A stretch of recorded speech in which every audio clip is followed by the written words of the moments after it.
lot of my dendrobium are here. This is a nosmum. So you can see, I mean, compared to that patio set in the back, the canes are really long. They grew a lot last year, but they grew long and thin because I over-fertilized a lot of my orchids. This anosmum, this is primulinum. This is another anosmum.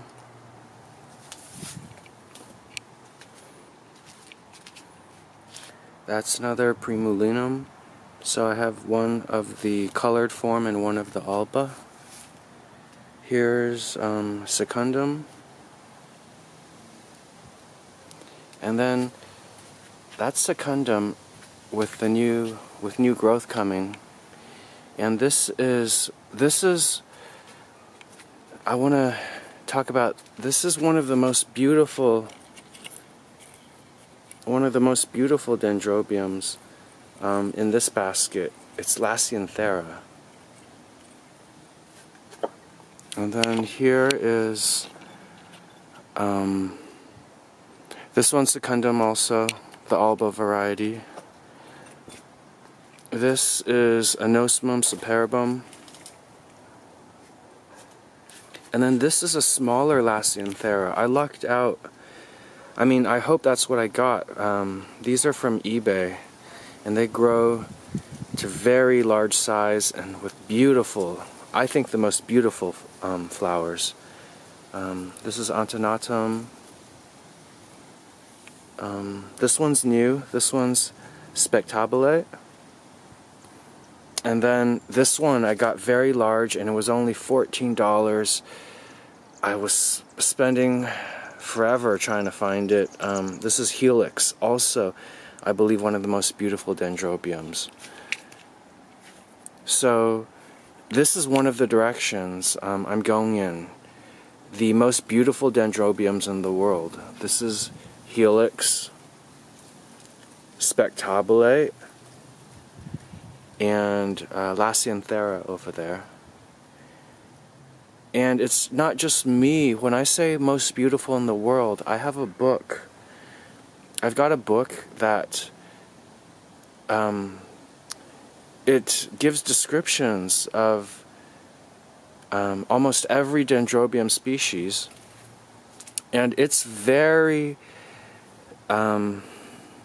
it withholds very much terms for beauty. I mean, it's not generous with calling orchids beautiful, but a few times in the book it talks about orchid beauty, and for these species it does. Again, lasianthera, helix, and spectabile. These are some I've had. This is lamellatelum. This is Leonis. They've not done much. Most of the orchids I've gotten from the Lioulin Sun Nursery,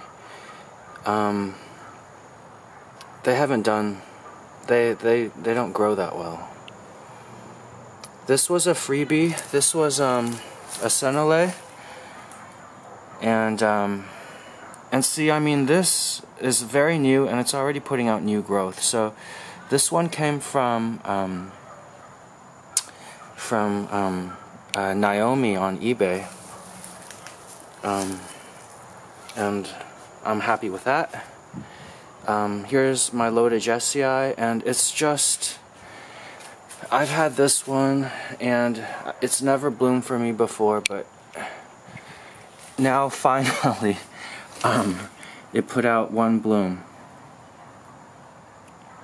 Let's see.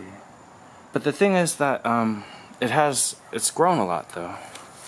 And my Linlei, there are 5 spikes, and it always puts on a good show.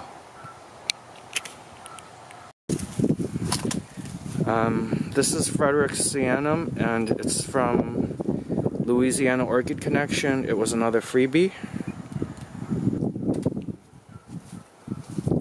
This one here is Pendulum,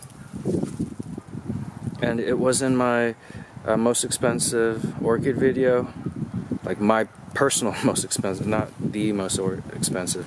And again, here's evidence of my over-fertilization. You see, this cane grew from me last year, but it's longer than the old canes, but much thinner than the old canes. So again, just evidence of my my poor care. This is another anosmum in the back, and it's kind of an experiment. You see how much smaller it is than the other anosmum? It's because it's in this orchid husk. Coconut husk, and coconut husk just doesn't work as well for me as bark. There is Bellatilum at the top, Finlianum, Bracteosum, Amboinense, Hericii in the back. These are still very small. Partly it's because I watered them with rainwater, but it's just an open rainwater bucket, and so snails get in here and really do damage to the tender new growths.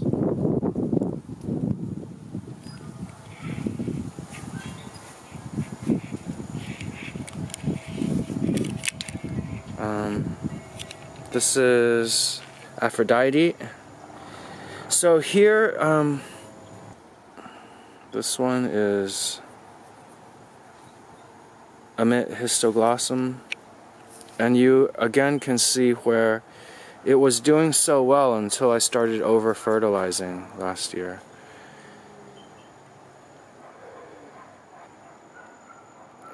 Here's my here's Schilleriana that's finished blooming. What I really want to talk about though is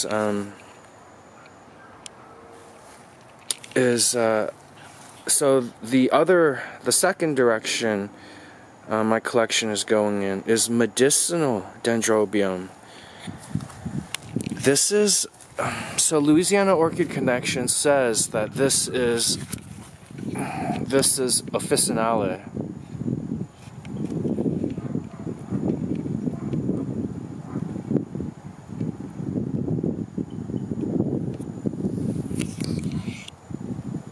So the thing is that the officinale should be in the catenatum complex, and so these are from someone who bought from Wade of Wade's Orchids. Wade didn't have any for sale, but this person who bought from him did. And this is catenatum, and I got another one. That's also catenatum. And I believe also in the catenatum complex is this. This one's really long. This one's from Norman's Orchids. This is tosaense from endemic to Taiwan. So I mean, other than this one, which is really long, a lot of these Medicinal Dendrobium, they look so alike, and their flowers look so alike. So I can't be sure that those are catenatum and that's officinale. And what I'm really hoping for is, and the catenatum and maniliforme complex, they are very similar. And what I most want is Dendrobium. The medicinal orchid I most want is Dendrobium huoshanense. And hopefully I can grow them big, and then, you know, one day I can take the old canes and kind of dry them and get them into a powder and ingest them, maybe as some tea or something. I have a lot of these outdoors now because I found the orchids just do better if I just leave them outside. I mean, Roger says this frequently, the light is much better outside. They get rainwater here in Houston, they get much better ventilation. I mean, everything is just better for them outside. So during the months I can have them outside, I bring them to my parents' house and place them outside. The third and final direction my collection is moving in is these just fun phals. These two. I mean, these flowers are almost. They're between 4.5 and 5 inches in diameter, and this one at the back. I mean, just same. Let me. So I mean, just really beautiful. So large. Those two are from a funeral, actually, and the family said, you know, the guests could just take the orchids, and they've turned out to just be beautiful. This is Lioulin Wild Cat, and from the pictures, I mean, it's why I got it. The huge amount of that spotting, and this is Gan Lin. I mean, it's a really long name. I got it because it's so unique in that this harlequin pattern is only on the sepals.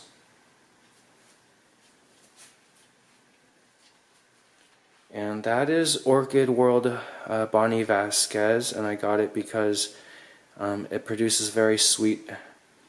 Well, it's supposed to have a very sweet smelling fragrance, but I never found that.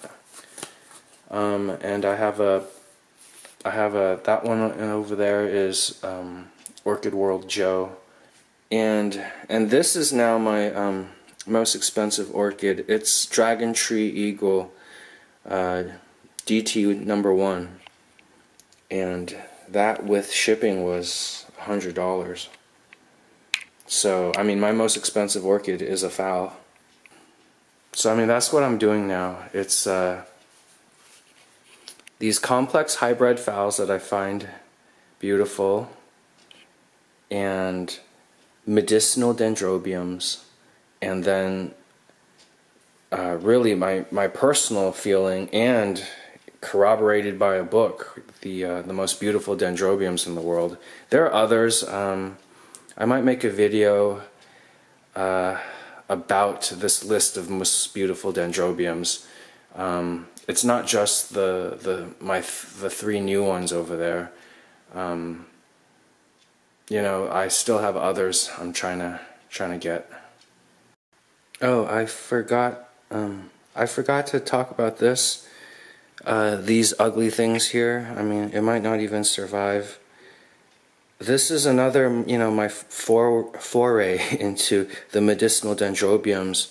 This is just an eBay seller, a huge orchid enthusiast, and he got what are supposed to be medicinal dendrobium from China. He doesn't know. He's not for sure what they are. I'm not sure what they are. I'm really hoping it's something like officinale, and you know, my dream would be huoshanense.